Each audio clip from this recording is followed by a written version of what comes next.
Good morning. आज बाबा समझा रहे हैं कि ज्ञान हम सब बाबा के बच्चे सुनते हैं। कई बच्चे ज्ञान को बहुत अच्छी तरह से समझकर उसे धारण कर लेते हैं, तो कई बच्चों को थोड़ी स्ट्रगल करनी पड़ती है। जितनी होनी चाहिए उतनी धारणा नहीं होती है।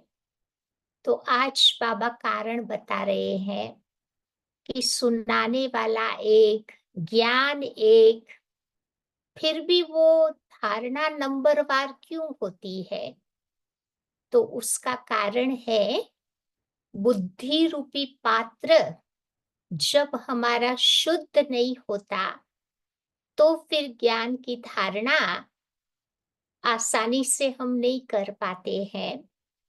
तो इसीलिए जितना अटेंशन हम शरीर को दे रहे हैं, उतना ही अटेंशन हमारी जो आत्मा की शक्तियां है, मन, बुद्धि को भी देना जरूरी है।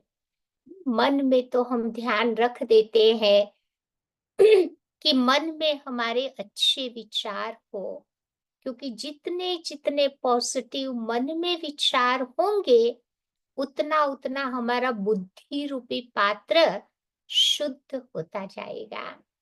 बुद्धि रूपी पात्र सोने का बर्तन बन जाएगा। और ये ज्ञान सागर का ज्ञान है, डायरेक्ट भगवान का ज्ञान है। वो ज्ञान शुद्ध सोने के बर्तन में ही ठहर सकता है। और जब हमारी बुद्धि शुद्ध हो जाएगी, तो हमें अपने प्रैक्टिकल लाइफ में क्या फायदा होगा? तो बाबा आज उसके कारण बता रहे हैं कि जितना जितना मेरा बुद्धि रूपी बर्तन शुद्ध है, उतनी उतनी मेरे जीवन में परखने की शक्ति आती जाएगी। डिस्क्रिमिनेशन पावर, वो हंस के लिए कहते हैं ना कि उसमें निर्क्षीर विवेक की शक्ति होती है। दूध पानी इकट्ठा करके दे दो तो हंस उसे अलग कर देगा। पानी अलग हो जाएगा, दूध अलग हो जाएगा। माना हम सबके जीवन में कई ऐसी बातें आती है, उस समय हमें परखना पड़ता है कि ये सच है या गलत है, ये बाबा की श्रीमत है, ये मन मत है या पर मत है। उसको डिस्क्रिमिनेट करना पड़ता है।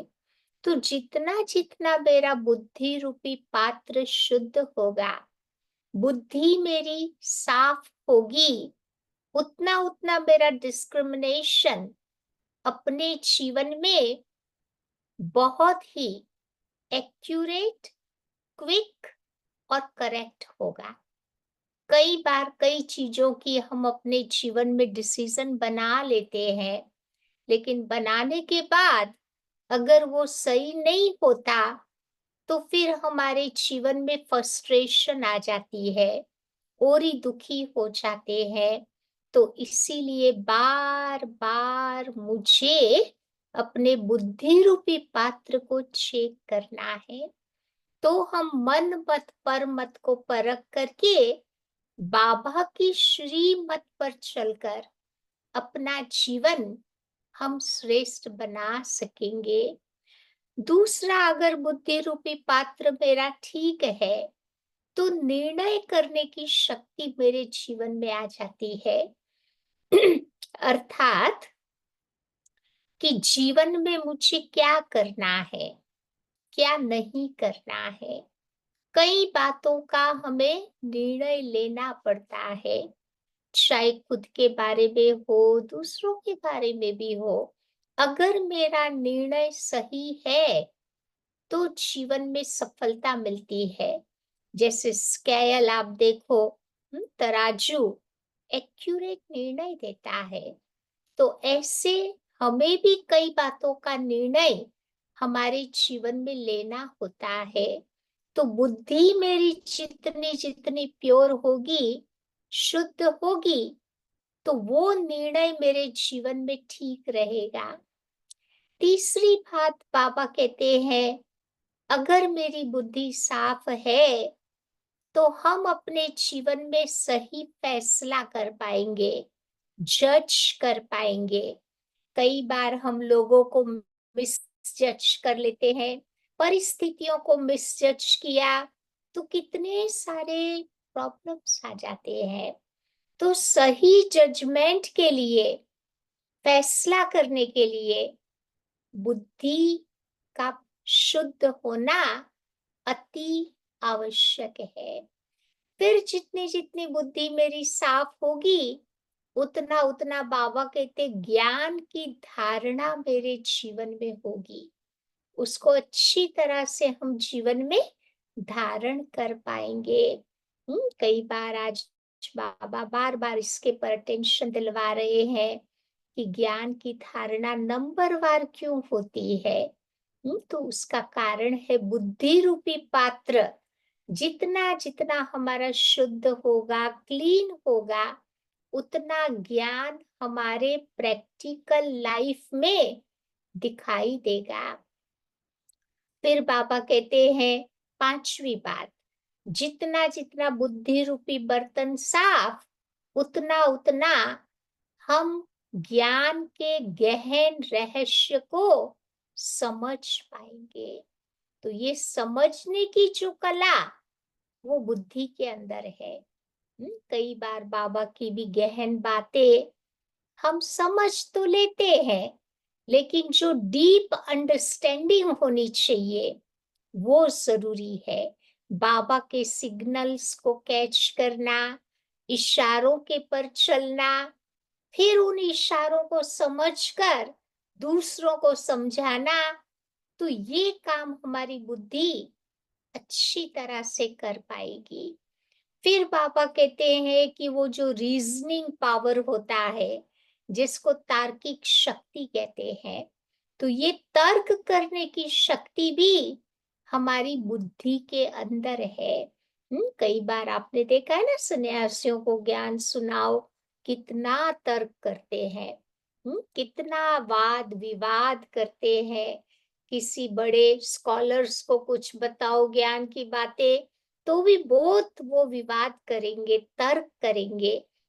तो उनके तर्क को समझकर उस प्रकार से बाबा का ज्ञान सुनाना, ये तर्क की शक्ति हमारी बुद्धि के अंदर समाई हुई है। तो बुद्धि रूपी पात्र जितना जितना मेरा शुद्ध, उतनी मेरी तार्किक शक्ति बढ़ती जाएगी। और सातवीं बात ये है कि बुद्धि को स्वच्छ करने से मेरे अंदर मेमोराइज करने की शक्ति आ जाती है, याद करने की शक्ति। कई बार आज के हमारे स्टूडेंट्स बहुत कंप्लेंट्स करते हैं कि पढ़ने बैठते हैं तो पढ़ाई में मन एकाग्र नहीं होता, वो बातें याद नहीं रहती, बार बार पढ़ते हैं तो भी भूल जाते हैं। तो ये बताता है कि बुद्धि मेरी साफ नहीं है। तो जितना हम बाबा से योग लगाते हैं, मन में हमारे अच्छे विचार होते हैं, उतना उतना असर हमारी बुद्धि पर पड़ता है और बुद्धि हमारी पवित्र बन जाती है, जिस कारण कोई भी चीजों को याद रखना हमारे लिए आसान हो जाता है। तो देखो, ये जो याद की शक्ति है, वो बढ़ जाती है। तो उसके लिए बार बार ज्ञान का मंथन जरूरी है। हमारे मन को अच्छे विचारों को देते जावे। जितना जितना अच्छे विचार हमारे मन में फीड करते जाएंगे, उतना उतना बाबा कहते हमारी याद शक्ति बढ़ेगी। हमारे मन को हम इजीली कंट्रोल कर पाएंगे। और साथ ही साथ जहां पर भी मुझे अपने मन को कंसंट्रेट करना है, एकाग्र करना है, वहां आसानी से हम उसको एकाग्र कर सकते हैं। तो आज बाबा थ्रू आउट मुरली में समझा रहे हैं कि कैसे भी करके हमें अपनी बुद्धि को बहुत बहुत संभाल करनी है, ताकि हमारी बुद्धि हमारे जीवन में ये 7 फायदे का अनुभव सदा कराती रहे। तो आइए सुनते हैं, आज की बाबा की मुरली है 6 नवंबर की। तो बाबा कहते हैं, मीठे बच्चे, बाबा की दृष्टि हद और बेहद से भी पार चली जाती है। तुम्हें भी हद, हद माना सतयुग, बेहद माना कलयुग से भी पार जाना है। जब जाते हैं ना परम धाम में, सब चीजों से उपराम हो जाते हैं, सब चीजों से पार चले जाते हैं।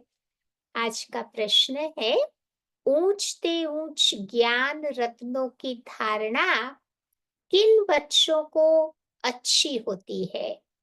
कितना ऊंचा बाबा का ज्ञान है ना। तो वो धारणा बाबा कहते कौन से बच्चे अच्छी तरह कर पाते हैं? तो बाबा बता रहे हैं कि जिनका बुद्धि योग एक बाबा के साथ है, जो पवित्र बने हैं, उन्हें इन ज्ञान रत्नों की धारणा बहुत अच्छी होगी। इस ज्ञान को धारण करने के लिए शुद्ध बर्तन चाहिए। बुद्धि रूपी पात्र शुद्ध चाहिए। उल्टे सुलटे संकल्प भी बंद हो जाने चाहिए। बाबा के साथ योग लगाते लगाते तुम्हारा बर्तन सोना बन जाएगा। तब तो ये ज्ञान रतन ठहर सकेंगे। बुद्धि रूपी पात्र 24 कैरेट सोना बन जाएगा। तब जाकर के बाबा कहते हैं, ये बाबा जो ज्ञान रतन रोज रोज सुनाते हैं ना, वो उस पात्र में ठहर जाएंगे। थोड़े भी व्यर्थ संकल्पों की लीकेज होगी, सवेरे तो सुन लेते हैं, शाम होते होते वो सारा ज्ञान बह जाएगा। फिर वो धारणा नहीं होगी। ओम शांति। तो मीठे मीठे रूहानी बच्चों को रूहानी बाप बैठ रोज रोज समझाते हैं। ये तो समझाया है बच्चों को कि ज्ञान, भक्ति और वैराग्य, जिसका ये सृष्टि चक्र बना हुआ है। सतयुग त्रेता को बाबा ज्ञान कहते हैं ना, द्वापर कलयुग को भक्ति कहते हैं, और संगम युग में होता है सच्चा वैराग्य। तो पूरा साइकिल ये 3 शब्दों में आ गया।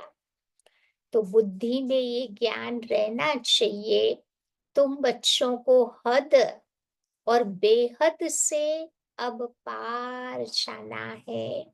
बाप तो हद और बेहद से पार है, उनका भी अर्थ समझना चाहिए।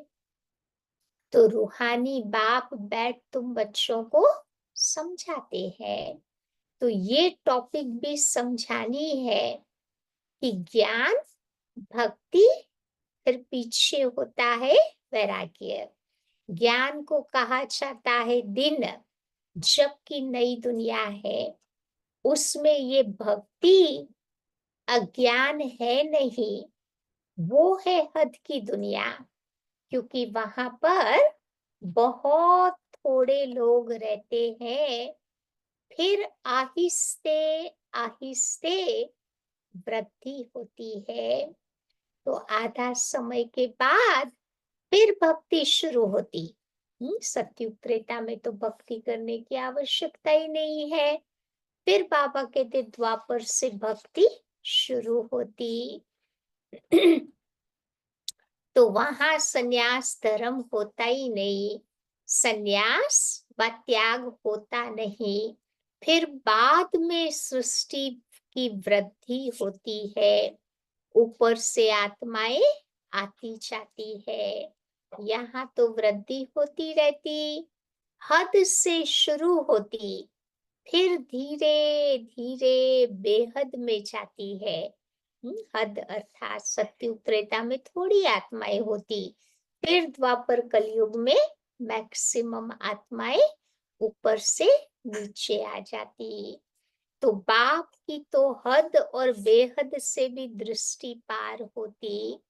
तुम जानते हो हद में कितने थोड़े बच्चे होते, फिर रावण राज्य में कितनी वृद्धि हो जाती। अब तुमको हद और बेहद से भी पार जाना है। क्योंकि परम धाम अपनी दुनिया इन पांचों ही प्रकृति के तत्वों से पार है ना। सतयुग में तो कितनी छोटी दुनिया है, वहां संन्यास व वैराग्य आदि होता नहीं। बाद में द्वापर से लेकर फिर और धर्म शुरू होते। संन्यास धर्म भी होता है, जो घर बार का संन्यास करते। सबको जानना तो चाहिए ना। उनको कहा ही जाता है हठ योग और हद का संन्यास। सिर्फ घर बार छोड़ करके जंगल में चले जाते हैं। तो द्वापर से बाबा कहते भक्ति करना शुरू हो जाता। सतयुग त्रेता में तो होती नहीं भक्ति।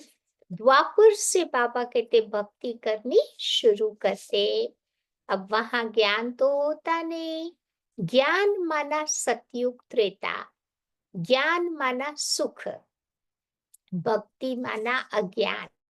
बिना जाने समझे करते हैं ना। इस संदर्भ में बाबा कहते हैं अज्ञान, वहां दुख होता। ये अच्छी रीति बच्चों को समझना होता है। फिर दुख और सुख से तुम्हें पार चले जाना है। हद बेहद से भी पार जाना है। मनुष्य जांच तो करते हैं ना कि कहाँ तक समुद्र है, कहाँ तक आसमान है। आजकल लोग जाते हैं ना, चेक करते हैं कितना दूरी पर है, कितना गहराई पर है। बहुत कोशिश करते हैं, परंतु अंत पा नहीं सकते। एरोप्लेन में भी जाते हैं, उसमें भी उतना तेल चाहिए ना, जो फिर वापस भी लौट सके। बहुत दूर दूर तक चले जाते हैं, परंतु बाबा कहते बच्चे बेहद में नहीं जा सकते। हम्म? इन सब से पार नहीं जा सकते, हद तक ही जाएंगे। तुम बच्चे तो हद बेहद से भी पार चले जाते हो। परम धाम कितना दूर है। हम्म? हद बेहद से भी पार। अभी तुम बच्चे समझा सकते हो, पहले नई दुनिया में हद होती, थोड़े मनुष्य होते। उसको सतयुग कहा जाता।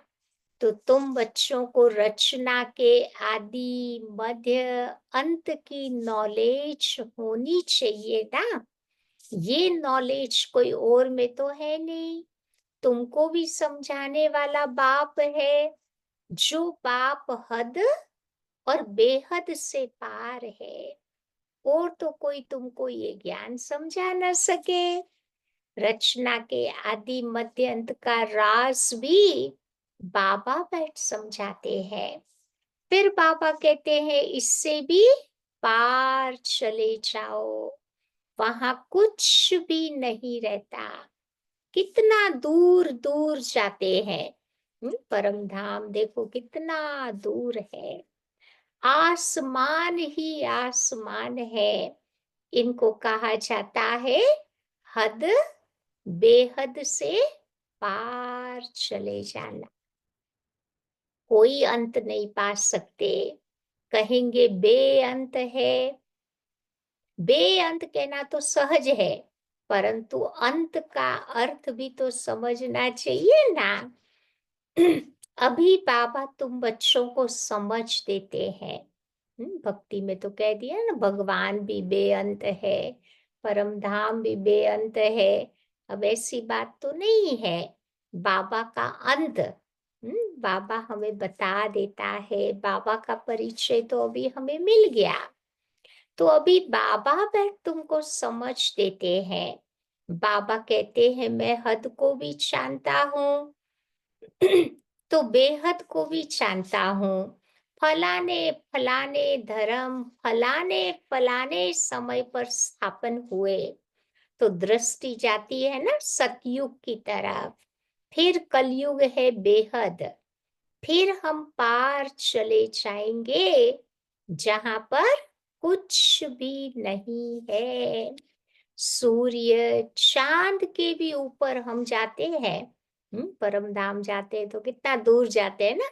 सूर्य चंद्र तारागणों से भी पार, प्रकृति के पांचों तत्वों से भी पार, जहां हमारा शांति धाम स्वीट होम है। यूं सतयुग भी तो स्वीट होम है ना, वहां शांति भी है, तो राज्य भाग्य का सुख भी है, दोनों ही है। लेकिन घर जाएंगे तो वहां सिर्फ शांति होगी।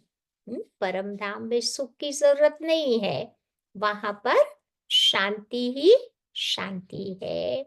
वहां सुख का नाम नहीं लेंगे। सुख की कब जरूरत पड़ती है? जब आत्मा के साथ शरीर होता है। हम्म, तो अभी तुम शांति भी स्थापन कर रहे हो और सुख शांति भी स्थापन कर रहे हो। वहां तो शांति भी है, तो सुख का राज्य भी है। मूल वतन में सुख की कोई बात नहीं होती। तो आधा कल्प तुम बच्चों का राज्य चलता है, फिर आधा कल्प के बाद रावण राज्य आता। सतयुग त्रेता को राम राज्य कहते हैं ना। फिर आधा कल्प के बाद रावण का राज्य शुरू होता। अशांति है ही 5 विकारों से। उन्होंने लाखों वर्ष लिख दिया है, एकदम जैसे बुद्धू बना दिया है।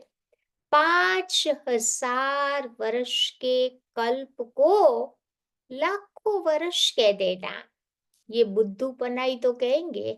साइकिल 5000 वर्ष की तो है, उसको लाखों वर्ष कह देना। तो पापा कहते ये ठीक नहीं, जरा भी सभ्यता नहीं। देवताओं में तो तुम देखो कितनी सभ्यता थी, मैनर्स थे। अब वो असभ्यता हो पड़ी है, कुछ भी नहीं जानते। आसुरी गुण आ गए हैं। आगे तुम बच्चे भी तो कुछ भी नहीं जानते थे ना। फिर बताते हैं रावण संप्रदाय था, दिखाया है राम ने बंदरों की सेना ली। अब रामचंद्र त्रेता का, अब वहां फिर बंदर कहाँ से आए? फिर कहते हैं, शास्त्रों में दिखाते ना, फिर कहते हैं कि राम की सीता चुराई गई, भगवान की सीता चुराई गई। अब ऐसी ऐसी बातें तो वहां होती नहीं है। आज की दुनिया में भी पॉसिबल नहीं है, इतना आसान नहीं है। तो वहां कैसे होगा? जीव जनावर आदि 84 लाख योनिया जितनी यहाँ है, उतनी सतयुग में थोड़े ही होंगी। तो ये सारा बेहद का ड्रामा बाबा बैठ समझाते हैं। वो सीता राम की नहीं चुराई गई। कौन सी सीता चुराई गई? भगवान राम की आत्मा रूपी सीताओं को विकारों रूपी रावण ने चुराकर शोक वाटिका में बिठा दिया। तब भगवान को धरती पर आना पड़ा। उस राम ने आकर के आत्मा रूपी सीताओं को छुड़ाया था, बात ये थी। लेकिन उसको बताने के लिए बड़ी इंटरेस्टिंग कहानी बना दी है। तो अब बाबा बच्चों को बैठ दुरान देशी बनाते हैं। दुरान देशी अर्थात जिसकी बुद्धि परम धाम तक दूर दूर जा सकती है। आगे तुमको कुछ भी नहीं पता था। मनुष्य होकर के नाटक को नहीं जानते। अभी तुम समझते हो सबसे बड़ा कौन है। ऊंचते ऊंच भगवान है। श्लोक भी तो गाते हैं ना, ऊंचा तेरा नाम, ऊंचा तेरा काम।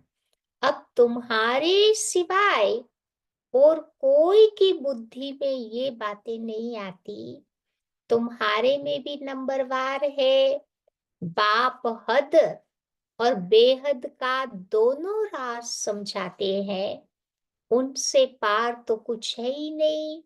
वो तो तुम्हारे रहने का स्थान है। ऊपर में परम धाम, वो बाबा कहते हमारे रहने का स्थान है, जिसको ब्रह्मांड भी कहते हैं।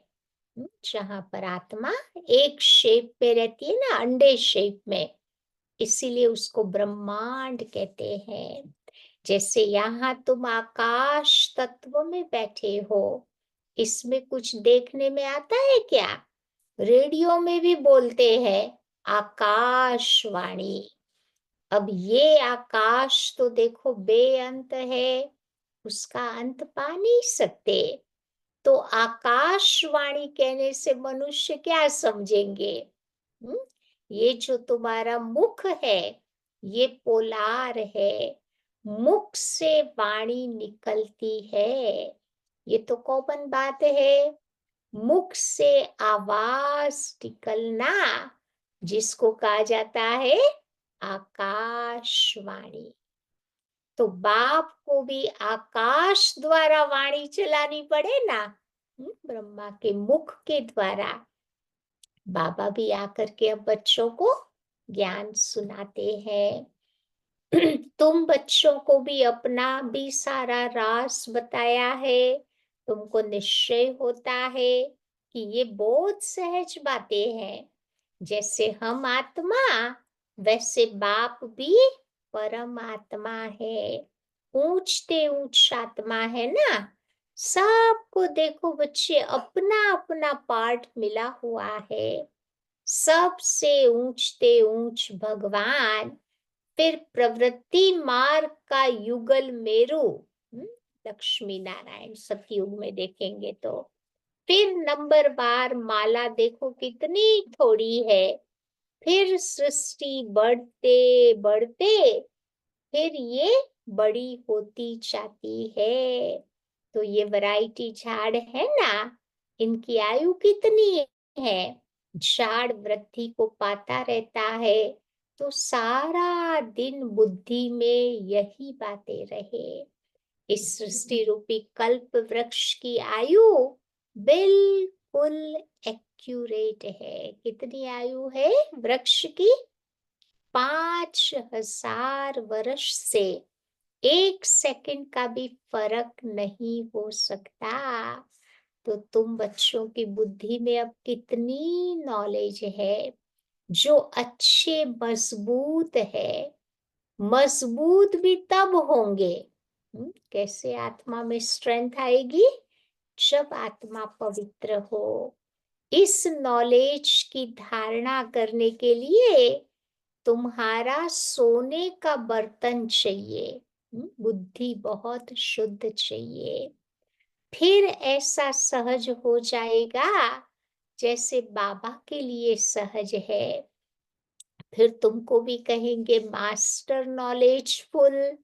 फिर नंबर बार पुरुषार्थ अनुसार माला का दाना बन जाएंगे। तो ऐसी ऐसी बातें बाबा भी अगर तुमको कोई समझा न सके, ये आत्मा भी समझा रही है। बाबा भी इस तन के द्वारा ही तो समझाते हैं, न कि देवी देवताओं के शरीर से।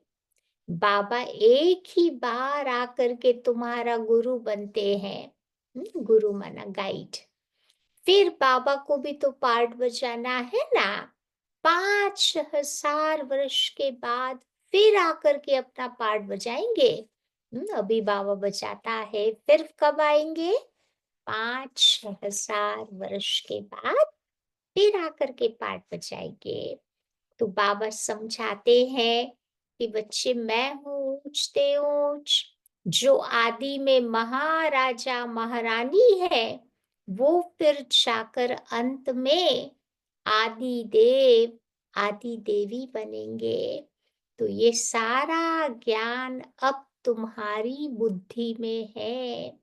तुम कहाँ पर भी समझाओ तो लोग बड़ा वंडर खाएंगे कि ये बातें तो ठीक बताते हैं। मनुष्य सृष्टि का बीज रूप ही नॉलेजफुल है। उनके बिगैर और कोई ये नॉलेज नहीं दे सकता। तो ये सब बातें बच्चों को धारण करने की है, परंतु बच्चों को धारणा होती नहीं है बड़ा सिंपल, कोई मुश्किलात नहीं है। तो एक तो बाबा कहते हैं धारणा कब होगी, आज बाबा कारण बता रहे हैं। धारणा करने के लिए एक तो बाबा कहते याद की यात्रा चाहिए, फिर साथ साथ पवित्र बर्तन में ही ज्ञान ठहर सके। बुद्धि को स्वच्छ बनाना है तो बाबा का ज्ञान उसमें ठहरेगा। तो ये तो ऊंचते ऊंच रतन है ना, ये बाबा तो जवारी था। ब्रह्मा बाबा डायमंड मर्चेंट थे ना।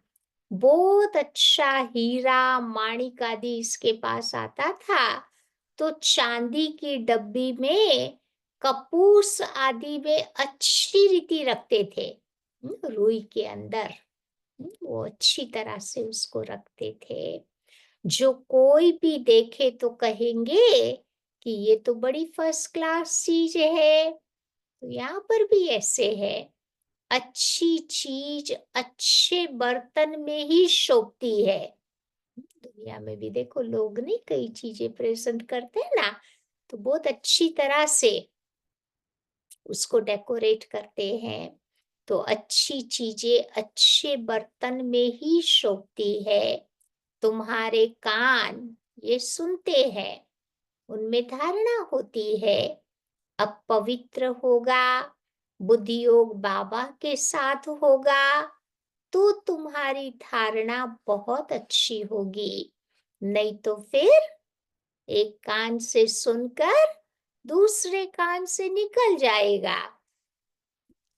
अगर हमारी बुद्धि ठीक नहीं है, बाबा के साथ कनेक्टेड नहीं है, तो फिर बाबा कहते वो कुंभकर्ण का वही हाल था ना, कितना भी ज्ञान सुनाते थे दूसरे कान से निकल जाता था। अब आत्मा तो कितनी छोटी है, उनमें कितना ज्ञान भरा हुआ है। तो तुम्हारा बर्तन बड़ा शुद्ध चाहिए। कौन से बर्तन की बात कर रहे हैं बाबा? बुद्धि रूपी बर्तन शुद्ध चाहिए। कोई संकल्प भी ना उठे, उल्टे सुलटे संकल्प सब बंद होने चाहिए। सब तरफ से तुम्हें अपना बुद्धि योग हटाना है। मेरे साथ योग लगाते लगाते तुम्हारा बर्तन सोने का बन जाएगा, जिसमें फिर रतन ठहर सके। फिर दूसरों को भी दान करते रहेंगे। भारत को तो कहा ही जाता है महादानी। वो धन दान तो बहुत करते, परंतु ये है अविनाशी ज्ञान रत्नों का दान। देह सहित जो भी कुछ है वो सब छोड़कर एक के साथ तुम्हारे बुद्धि का योग रहे। हम तो बाबा के हैं, इसी में ही तो मेहनत लगती है। बाबा तुम बच्चों को एम ऑब्जेक्ट भी बता देते हैं। तो गृहस्थ व्यवहार में रहते कमल फूल समान बनना है। बाबा कहते ना बच्चे, हथ कार डे दिल यार डे। हाथों से काम करो, दिल से बाबा को याद करो। तो गृहस्थी तो बहुत है, गृहस्थी जितना उठाते हैं, उतना घर में रहने वाले बच्चे नहीं उठाते। सेंटर चलाने वाले, मुरली चलाने वाले भी कभी-कभी नापास हो जाते और पढ़ने वाले ऊंच चले जाते। आगे चल कर के तुम बच्चों को सब कुछ मालूम पड़ता जाएगा। बाबा तो बिल्कुल तुम बच्चों को ठीक बात बताते हैं। हमको जो पढ़ाते थे, उनको भी माया खा गई। कई ऐसे बाबा के बच्चे थे, सेंटर संभालते थे, बहुत सेवा करते थे। वो बच्चे भी आज बाबा के पास है नहीं। तो महारथी को भी माया एकदम हप कर गई, खत्म कर दिया। वो भी है नहीं। मायावी ट्रेटर बन जाते हैं, बाबा का बन के फिर माया के बन जाते। विलायत में भी तो ट्रेटर बन पड़ते हैं ना, कहाँ कहाँ जाकर शरण लेते। अब जो पावरफुल होते हैं, उस तरफ फिर वो चले जाते। तो बाबा कहते इस समय तो देखो बच्चे, मौत बिल्कुल सामने है, तो बहुत ताकत वाले के पास जाएंगे। अभी तुम समझते हो बाबा ही तो पावरफुल है ना, तभी तो उसको कहते हैं, क्या कहते हैं बाबा को? सर्व शक्तिमान। हमको सिखलाते सिखलाते सारे विश्व का मालिक बना देते हैं। वहां तो सब कुछ मिल जाता, कोई अप्राप्त वस्तु नहीं होती जिसकी प्राप्ति के लिए हम वहां पुरुषार्थ करें। सोचो, कोई चीज की कमी नहीं होगी, सब कुछ सहज प्राप्त हो जाएगा। तो वहां पर ऐसी कोई चीज नहीं जो तुम्हारे पास न हो। सो भी नंबरवार पुरुषार्थ अनुसार पद पाते। अब बाप के बिगर तो ऐसी बातें कोई नहीं जानते। बल बड़े बड़े शंकराचार्य आदि है, बाबा उन्हों की भी महिमा सुनाते हैं। बाबा जब साकार में थे तो आते थे बड़े बड़े गुरु भी बाबा को मिलने, तो बाबा उनकी भी बहुत महिमा करते थे कि एटलीस्ट घर बार छोड़कर भगवान की तो साधना करते हैं ना, तो भारत को अपनी पवित्रता की ताकत से मदद तो कर रहे हैं ना। तो बाबा उनकी भी महिमा सुनाते। पहले पवित्रता की ताकत से भारत को बहुत अच्छा कमाने के निमित्त बनते हैं। सो भी जब सतो प्रधान होते हैं, अभी तो सबकी आत्मा तमो प्रधान है, उसमें क्या ताकत रखी है। अभी तुम जो पूज्य थे, फिर पूज्य बनने, अभी तुम जो पुजारी थे, सो अभी पुजारी से पूज्य बनने का पुरुषार्थ कर रहे हो। अभी तुम्हारी बुद्धि में सारा ज्ञान है, बुद्धि में धारणा रहे, और तुम बच्चे भी सबको समझाते रहो। तो उसके लिए बाबा को भी याद करो।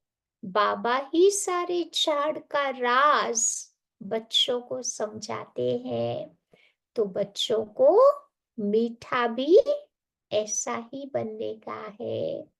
अभी तो बच्चे खड़े हो, कहाँ खड़े हैं? युद्ध के मैदान में। माया के तूफान भी तो कितने आते हैं, बच्चों को सब कुछ सहन करना पड़ता।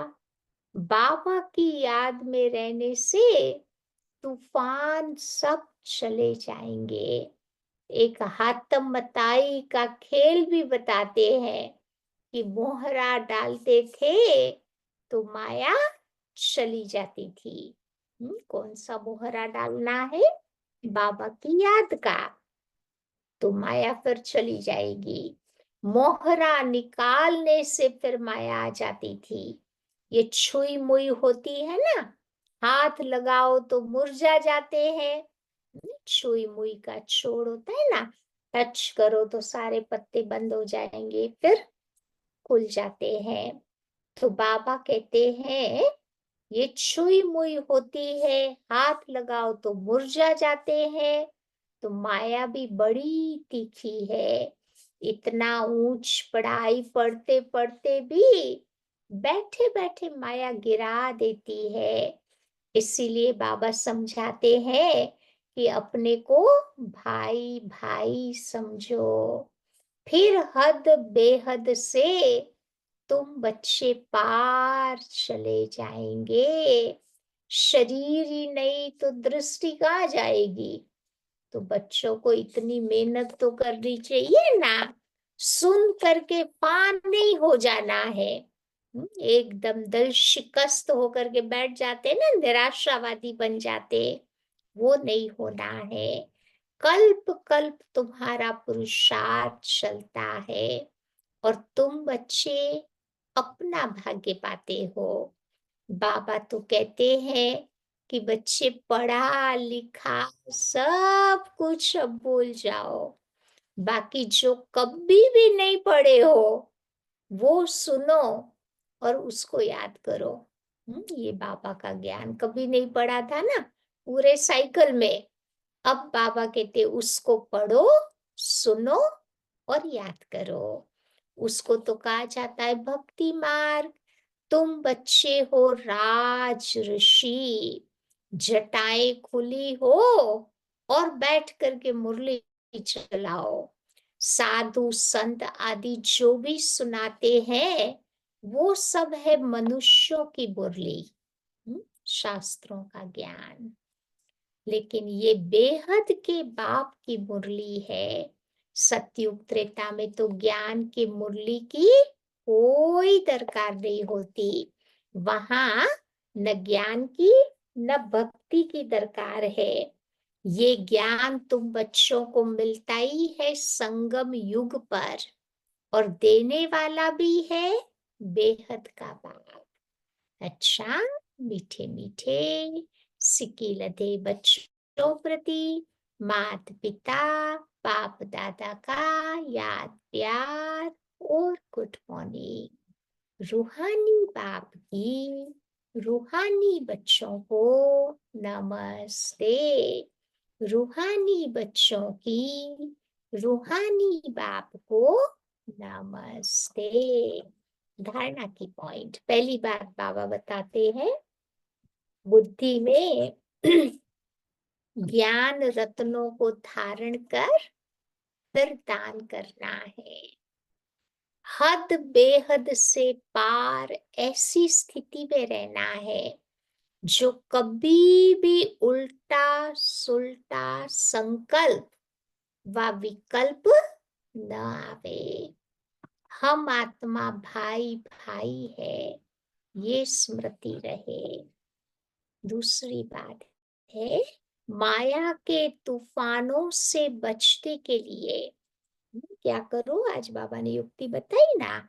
माया के तूफानों से बचने के लिए मुख में बाप की याद का मोहरा डाल देना है।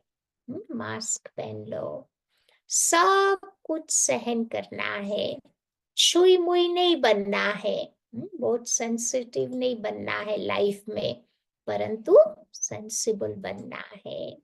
माया से हार नहीं खानी है। आज का वरदान है सदा एक के स्नेह में समाये हुए एक बाबा को सहारा बनाने वाले सर्व आकर्षण मुक्त भव। सदा एक के स्नेह में समाये हुए एक बाबा को अपना सहारा बनाने वाले सर्व आकर्षण मुक्त भव। जो बच्चे एक बाप के स्नेह में समाये हुए हैं वे सर्व प्राप्तियों में संपन्न और संतुष्ट रहते हैं। उन्हें किसी भी प्रकार का सहारा आकर्षित नहीं कर सकता। उन्हें सहज ही एक बाप दूसरा न कोई, ये अनुभूति होती है। उनका एक बाप ही संसार है। एक बाप के द्वारा ही सर्व संबंधों के रस का अनुभव होता। उनके लिए सर्व प्राप्तियों का आधार एक बाप है, न कि वैभव व साधन। इसीलिए वे सहज आकर्षण मुक्त हो जाते हैं। कोई चीजों के प्रति आसक्ति उनकी नहीं होती। स्लोगन, प्रकृति को पावन बनाना है तो संपूर्ण लगाव मुक्त बनो। प्रकृति को, शरीर रूपी प्रकृति को भी पावन बनाना है तो वो प्रकृति को भी पावन बनाना है। आज की अव्यक्ति पॉइंट है, सेवा में रहते कहाँ न्यारा बनना होता है और कहाँ प्यारा, इसके ऊपर विशेष अटेंशन दो। अगर प्यार से सेवा न करो तो भी ठीक नहीं है, और प्यार में फंस करके सेवा करो ये भी ठीक नहीं है। टू एक्सट्रीम बाबा कहते वो ठीक नहीं है। तो प्यार से सेवा करो, लेकिन न्यारी स्थिति में स्थित होकर फिर सेवा करो, तब सफलता होगी। अगर मेहनत के हिसाब से सफलता कम मिलती तो जरूर प्यारे और न्यारे बनने के बैलेंस में कमी है। कभी एकदम प्यारे बन जाते तो कभी एकदम न्यारे बन जाते। तो यहाँ बाबा कहते दोनों का बैलेंस रखना बहुत बहुत आवश्यक है, तो सफलता मूर्त बन जाएंगे। ठीक है, बाकी कल